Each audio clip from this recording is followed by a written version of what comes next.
ગુજરાતમાં કોંગ્રેસ એક રીતે મૃતપાય પરિસ્થિતિમાં પડી છે. કોંગ્રેસને ફરીથી જીવંત કરવા માટે અમિત ચાવડા દ્વારા ભરપૂર પ્રયાસો કરવામાં આવી રહ્યા છે. તેના જ ભાગરૂપે કોંગ્રેસ દ્વારા એક મેનિફેસ્ટો તૈયાર કરવાની પ્રક્રિયા હેઠળ અમદાવાદ શહેરના અલગ અલગ વિસ્તારમાં જઈ અને લોકોની સમસ્યા જાણવાનો અને પોતાના સૂચનો લેવાનો પ્રયાસ કરી રહ્યા છે. તેના ભાગરૂપે આજ રોજ અમદાવાદમાં સૈજપુર બોગા વોર્ડમાં ડોર ટુ ડોર પ્રચાર કરી અને સ્થાનિક લોકોના સૂચનો અને અભિપ્રાયો લેવામાં આવ્યા હતા. આ દરમિયાન કોંગ્રેસના આગેવાનો દ્વારા જનતાના રોજિંદા જીવન સાથે જોડાયેલા મહત્વપૂર્ણ પ્રશ્નો સાંભળવામાં આવ્યા. સ્થાનિક લોકોએ પીવાનું શુદ્ધ પાણી, રસ્તાઓની દુર્દશા, ડ્રેનેજ અને સ્વચ્છતાની ગંભીર સમસ્યાઓ,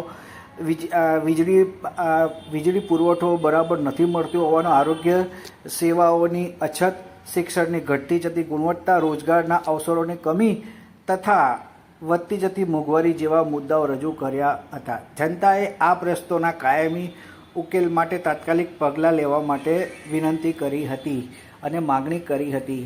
આ આખા કાર્યક્રમમાં કોંગ્રેસના પ્રમુખ અમિતભાઈ ચાવડા, અમદાવાદ શહેર પ્રમુખ સોનલબેન પટેલ પણ જોડાયા હતા. પરંતુ અહીંયા જોવાની વાત એ પણ એ છે કે કોંગ્રેસમાં જ્યાં સુધી જૂથબંધી છે ત્યાં સુધી કોંગ્રેસ ગુજરાતમાં આગળ નહીં આવી શકે. ગુજરાતમાં ભારતીય જનતા પાર્ટી એક મજબૂત પાર્ટી તરીકે ઉભરીને બેઠી છે. છેલ્લા 30 વર્ષથી ભારતીય જનતા પાર્ટીનું શાસન છે.